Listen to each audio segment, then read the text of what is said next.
ঠিকই দেখেছো, ল্যাটা মাছ কাটতে গিয়ে আজকের আমার কিন্তু পুরো নাজেহাল অবস্থা। সেই কিছু মুহূর্ত, কিছু ভিডিও সকালের, তো আমি সেটাই তোমাদের সাথে শেয়ার করব। কারণ সারাদিন ভিডিও আমি সত্যি মানে হয়ে ওঠে না, বাকি মনেও থাকে না বলতে পারো। কারণ সবসময় ফোন স্ট্যাচু করে দিয়ে আর সবসময় সব ভিডিও ক্যাপচার করা সত্যি সম্ভব হয় না। কার পক্ষে হয় জানি না, সত্যি আমার পক্ষে সম্ভব হয়ে ওঠে না, আমার মনেও থাকে না অনেক সময়।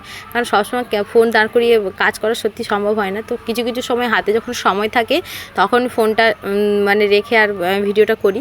তো চলো সবাই সবার মতো সময় নিয়ে আমরা কাজ করতে আসি।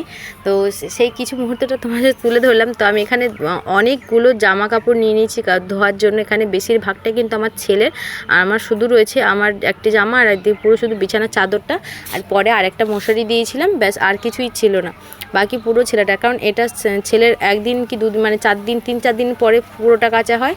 তারপরে কিন্তু আবার বরমশাই তার আবার শনিবার দিন বাড়ি আসে, তার আবার কাচতে হয়। তো সকালবেলা ছেলেকে ব্রাশ করে পাঠিয়ে দিয়েছিলাম, আমি ব্রাশটা করা হয়নি কারণ আমি তখন কাজ করছিলাম। তো এখনই এসে আমি ব্রাশ ট্রাশ করে নিলাম। তাই আমি কিন্তু ঘাটে বসে বসে ব্রাশটা করি আমাদের এখানে, আমার পাশেই। তো ব্রাশটা হয়ে গেল। এবার কিন্তু আমার খুব খিদে পেয়েছে, কারণ আগের দিন আমি শুধু দুধ দিয়ে ভাত খেয়েছিলাম, আর কিছু খাইনি।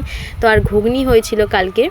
তো আমি এখন আজকে সকালবেলা ঘুগনিটা গরম করে নিয়েছি, ঘুগনি নিয়েছি, তার মধ্যে চানাচুর নিয়েছি, আর একটা পেঁয়াজ কুচিয়ে কিন্তু নিয়ে নিয়েছি। কারণ ঘুগনি দিয়ে পেঁয়াজ দিয়ে খেতে না আমার ভীষণ ভালো লাগে। আর এই একটা তেজপাতা দেখে একটা কথা মনে পড়ে গেল।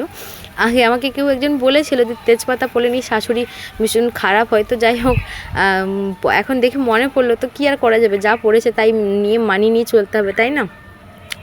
তরকারিটা এত গরম ছিল, আমি যেন হাঁ করে করে খেয়ে নিলাম। তো যাই হোক, খাওয়াটা শেষ করে আমি কিন্তু এবারে কিন্তু মাছটা কাটতে চলে আসলাম। হ্যাঁ, হাঁড়িতে মাছ আছে, জাগানো রয়েছে, কেননা আমার ভাসুরদের একটা পুকুর জল ছেঁচা হয়েছিল। তো সেখান থেকে আমার শ্বশুর কিছু মাছ ধরে নিয়ে এসেছিলো, আর কয়েকটা কাঁকড়া ধরে নিয়ে এসেছিলো। তার মধ্যে একটা কই মাছ ছিল, এত বড় বলার মধ্যে, মানে সেটা 2 পিস হয়ে যাবে এই কই মাছটা। আর বাকি সব ল্যাটা মাছ ছিল। আর কই মাছটা এত বড় ছিল, কই মাছগুলো এগুলো কাটবো না, রেখে দেবো, কারণ বর কই মাছ খেতে ভীষণ ভালোবাসে। আর যেহেতু বর ছিল না বলে কই মাছটা কাটলাম না, বাকি কটা ল্যাটা মাছ নিয়ে নিলাম।